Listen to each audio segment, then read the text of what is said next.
أعوذ بالله من الشيطان الرجيم بسم الله الرحمن الرحيم قال الحكيم في كتابه المجيد وفرقانه الحميد بسم الله الرحمن الرحيم والمطلقات يتربصن بأنفسهن ثلاثة قروء ولا يحل لهن أن يكتمن ما خلق الله في أرحامهن أن كن يؤمن بالله واليوم الآخر۔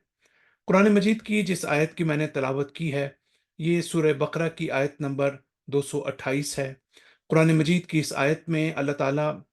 ان عورتوں کے حوالے سے کہ جن کو طلاق دے دی گئی ہے، عدت کا ایک حکم بیان کرتا ہے۔ عدت کے اس حکم کے حوالے سے آج جو ہے اس مختصر سے آ،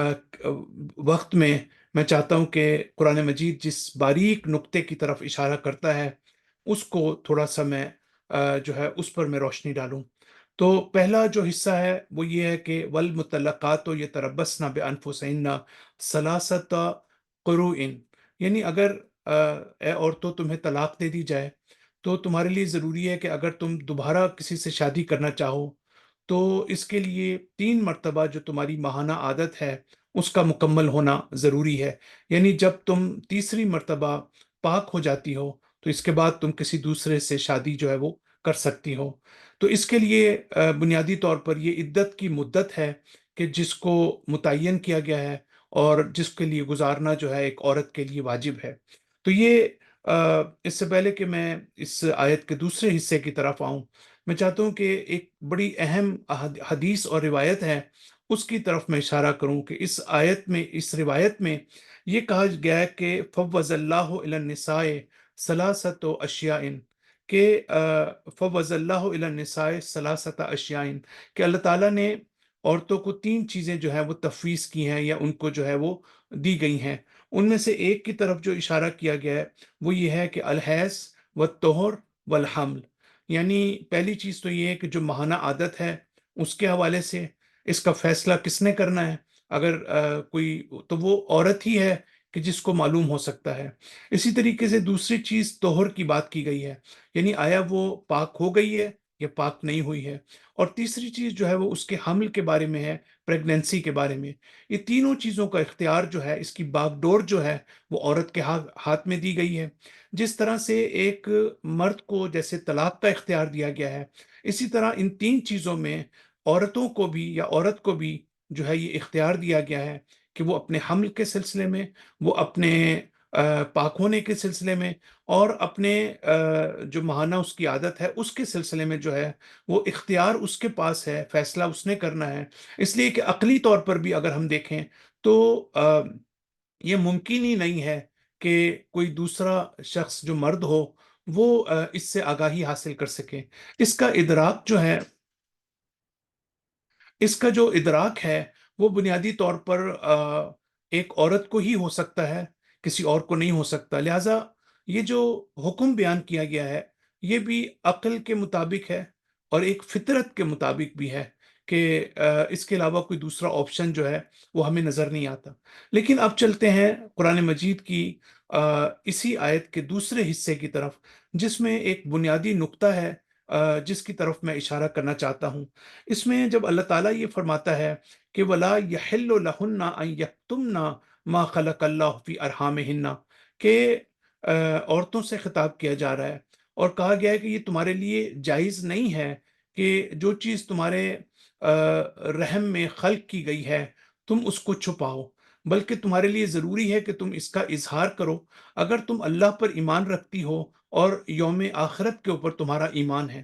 تو اب دیکھیں کہ یہ بنیادی طور پر اس کو سمجھنے کے لیے ہمارے لیے ضروری ہے کہ ہم اس کے کانٹیکسٹ کو پہلے سمجھیں۔ اس کا جو کانٹیکسٹ ہے وہ یہ ہے کہ آ، مثلا خواتین سے یہ کہا جا رہا ہے کہ ایسا نہ ہو کہ، چونکہ عدت کا ایک حکم یہ بھی ہے کہ اگر عورت جو ہے وہ پریگننٹ ہو تو وضع حمل جس کو ہم کہتے ہیں، یعنی بچے کی پیدائش کے بعد اس کی عدت جو ہے ختم ہو جاتی ہے۔ تو اس میں وہ والا حکم نہیں ہے کہ وہ 3 مرتبہ جو ہے اس کی ماہانہ عادت ہو اور وہ تیسری مرتبہ جب پاک ہو، بلکہ اس کی عدت سے مراد یہی ہے، عدت ختم ہونے سے مراد یہی ہے کہ وہ جو ہے عورت جو ہے وہ جب اس کے ہاں اولاد ہوتی ہے تو اس کے بعد وہ جو ہے وہ اس کی عدت ختم ہو جاتی ہے۔ تو اس کا مطلب یہ ہوا کہ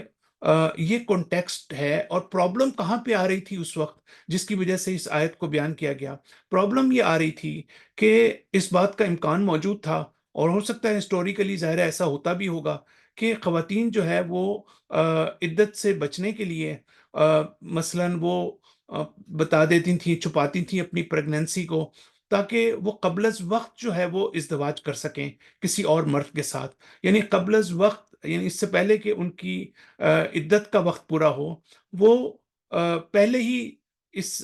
شادی کرنا چاہتی ہیں، تاکہ جو ہے وہ دوسرے کو یہ پتہ نہ چل سکے، اور وہ اس کو چھپاتی ہیں۔ تو قرآن جو ہے اس سلسلے میں بڑی وضاحت کے ساتھ ان خواتین سے یہ کہہ رہا ہے کہ تم آشکار کرو، تم بتاؤ کہ تم جو ہو پریگننٹ ہو، تاکہ جب تمہاری پریگننسی ختم ہو اور جب تمہارے یہاں اولاد کی پیدائش ہو، تو اس کے بعد تم جو ہو تمہاری عدت پوری ہوگی، نہ کہ اس سے پہلے۔ تو آپ نے دیکھا کہ اس کا کنٹیکسٹ جو ہے وہ عدت ہے، اور اس میں بھی اللہ تعالیٰ بنیادی طور پر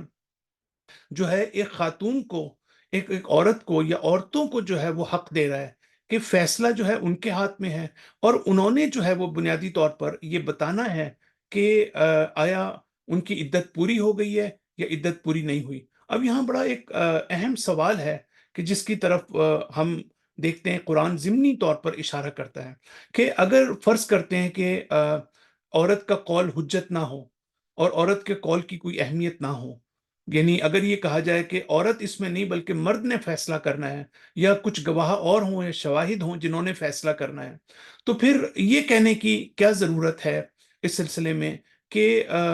تم جو ہو اس کو آشکار کرو، اس کو بتاؤ؟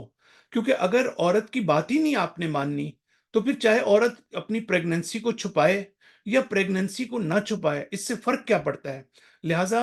اس آیت سے ہمارے جو مفسرین ہیں، یہ میں اپنی طرف سے بات نہیں کر رہا، یہ قرآن مجید کے بڑے اہم مفسرین نے اس نقطے کی طرف اشارہ کیا ہے۔ یہ خود اس بات کی دلیل ہے کہ جو خاتون ہوتی ہے، جو عورت ہوتی ہے، اس کے قول کو حجت قرار دیا گیا ہے، اس کو اس سلسلے میں اتھارٹی قرار دیا گیا ہے۔ جب اس کو اتھارٹی قرار دیا گیا ہے تو اس کو کہا جا رہا ہے کہ تم اس چیز کو چھپاؤ مت، اس لیے کہ اگر وہ اتھارٹی نہیں ہے، اگر اس کی بات ہی کسی نے نہیں ماننی اور اس کی بات حجت نہیں ہے، تو پھر اس کی مرضی ہے جو مرضی کرتی رہے، جب اس کی کوئی اہمیت ہی نہیں ہے۔ لیکن چونکہ اس کی اہمیت ہے، لہٰذا قرآن کہتا ہے کہ تم جو ہو اس طرح سے کرو کہ یہ چیز مت چھپاؤ بلکہ اس کو آشکار کرو۔ اب آ، اس حوالے سے جب ہم اس مسئلے کو دیکھتے ہیں اور اس نقطے کو دیکھتے ہیں، تو پھر قرآن یہ بھی کہتا ہے کہ اگر تمہیں اللہ پر ایمان ہے اور اگر تمہیں آخرت پر ایمان ہے، تو یہاں پر دیکھیں ایک اور نقطہ قرآن مجید کا یہ ہے کہ قرآن میں تعلیم اور تربیت دونوں کی طرف اشارہ کیا گیا ہے۔ ایک عورت کو یہ بھی کہا جا رہا ہے کہ تمہارا فقہی لحاظ سے تمہارا حکم کیا ہے، کہ تم نے عدت گزارنی ہے، عدت کا وقت کتنا ہے، اس کی مدت کتنی ہے، یہ ساری جو ہے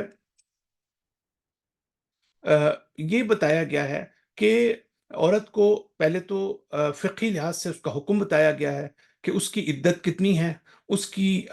مدت کتنی ہے، اور اس کا حکم بیان کیا گیا ہے۔ تو یہ گویا ایک قسم کی تعلیم دی جا رہی ہے۔ اس کا تعلق کس سے ہے؟ علم سے ہے، تعلیم سے ہے۔ لیکن اس کے ساتھ ساتھ تربیت کی بات بھی کی جا رہی ہے، تزکیے کی بات بھی کی جا رہی ہے، اور یہ کہا جا رہا ہے کہ اگر تمہیں اللہ پر ایمان ہے، اگر تمہیں آخرت پر ایمان ہے، تو تم ایسا کرو۔ تو اس کا مطلب یہ نہیں ہے کہ اگر تمہارے میں اللہ پہ ایمان نہیں ہے تو تمہاری بات ہم نہیں مانیں گے۔ حتیٰ قرآن یہاں پر اس بات کی طرف اشارہ کر رہا ہے کہ حتیٰ اگر تمہارا اللہ پر ایمان نہیں بھی ہے، یہ تو تمہیں پتہ ہے، ہمیں تو نہیں پتہ اس بات کا کہ تم اللہ پر کتنا ایمان رکھتی ہو یا تم آخرت پر کتنا ایمان رکھتی ہو، لیکن اگر تمہارا ایمان نہیں بھی ہے تو تب بھی ہماری ذمہ داری یہی ہے، معاشرے کی ذمہ داری یہ ہے کہ تمہاری بات کو حجت قرار دیں۔ تو اب جہاں تک یہ کہ تم نے ایمان تمہارا مکمل نہیں ہے، تم آخرت پر صحیح ایمان نہیں ہے، تم ظاہری طور پر مسلمان ہو، تو اس کا تعلق تو ہے آخرت سے ہے، اللہ تعالیٰ سے ہے، کہ اللہ تعالیٰ جو ہے وہ اپنے حساب سے جس کو سزا دے گا اس کو سزا دے گا۔ لیکن یہ بالکل اسی طرح سے جیسے آپ کسی کو کہیں کہ اگر تمہیں اپنے جسم سے، اپنی صحت سے محبت ہے، دلچسپی ہے، تو فلاں چیز مت کھاؤ۔ اب اگر وہ شخص جو ہے وہ فلاں چیز کھا بھی لیتا ہے تو اسی کو نقصان ہوگا۔ یہاں پہ بھی تقریباً یہی بات کہی جا رہی ہے کہ اگر تمہیں اللہ پر ایمان ہے، اگر تمہیں آخرت پر ایمان ہے، تو تمہیں جو ہے وہ آشکار کرنا چاہیے اپنی پریگننسی کو، تاکہ عدت کے مسئلے میں کوئی ابہام نہ ہو۔ اس کا مطلب ہے کہ عورت کو حجت جو ہے یہاں پر بنیادی طور پر قرار دیا جا رہا ہے۔ تو یہ والا تعلیم اور تزکیے کا مسئلہ جو ہے وہ بھی اس کے اندر امپورٹنٹ ہے۔ تو ہم اس آیت کی روشنی میں ہم بڑی وضاحت کے ساتھ ہم یہ سمجھتے ہیں کہ جو ہے عورت کی عدت کا آغاز بھی اور اس کا اختتام بھی اصلا کسی کو پتہ ہی نہیں چل سکتا، اس میں عورت ہی کو یہاں پر جو ہے وہ حجت قرار دیا گیا ہے۔ اور بعد والا، اب آپ دیکھیں ٹیکنیکلی بھی دیکھیں اور عقلی طور پر بھی دیکھیں، بعد والا بھی شخص جو ہے شوہر ہونے کے لحاظ سے یا شادی کرنا چاہتا ہے اس کے ساتھ، تو اس کے پاس کون سا راستہ ہے؟ وہ اسی عورت سے پوچھے گا کہ آیا جو ہے تم نے اپنی عدت مکمل کر لی ہے یا اپنی عدت مکمل نہیں کی۔ اگر تم نے اپنی عدت مکمل نہیں کی تو پھر ظاہر ہے کہ وہ شادی نہیں کرے گا۔ تو اس میں جو عورت ہے اسی کو دلیل قرار دیا گیا ہے، اسی کو جو ہے وہ اس سلسلے میں اہم قرار دیا گیا ہے، اسی کو حجت قرار دیا گیا ہے، اور اسی کی بات کو جو ہے ہمیں تسلیم کرنا چاہیے اور کرنا ہوگا قرآن مجید کی اس آیت کی روشنی میں اور روایات کی روشنی میں۔ وصلی اللہ علی محمد وعلی آلہ الطیبین الطاہرین المعصومین۔